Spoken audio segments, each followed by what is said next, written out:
Hello दोस्तों, नमस्कार। Bhojpuri rocket में आपका स्वागत है। हम बात करेंगे भोजपुरी का power star, global star Pawan Singh के बारे में। जी हाँ दोस्तों, अगर आप लोग हमारे भोजपुरी चैनल को सब्सक्राइब लाइक नहीं किए तो कर लीजिए, ताकि भोजपुरी खबर सबसे पहले आप लोग के पास आए। हमारे भोजपुरी का पावर स्टार पवन सिंह का एक गाना है लाल घाघरा। जी हाँ दोस्तों, वो गाना 6 महीना से ट्रेंडिंग कर चल रहा है। जी हाँ दोस्तों, और वो गाना 6 महीना के अंदर में 200 मिलियन व्यू प्राप्त कर लिया है दोस्तों, और 2 मिलियन लाइक, 362 लाख कमेंट प्राप्त कर लिया है दोस्तों। ये बहुत खुशी की बात है। हमारे भोजपुरी का पावर स्टार पवन सिंह का ये गाना बहुत तेजी से वायरल हो रही है और बहुत ज़्यादा पब्लिक को पसंद किया जा रहा है। और ये गाना अभी भी ट्रेंडिंग में चल रहा है, 30 नंबर ट्रेंडिंग में।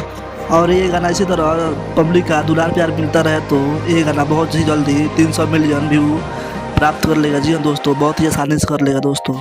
लाल घाघरा पवन सिंह गाना 2023 का, इस साल का दूसरा नंबर 1 गाना बन जाएगा। जी हाँ दोस्तों, आप लोगों को मैं बताऊंगा पवन सिंह का पहला नंबर 1 गाना कौन बनेगा। तब तक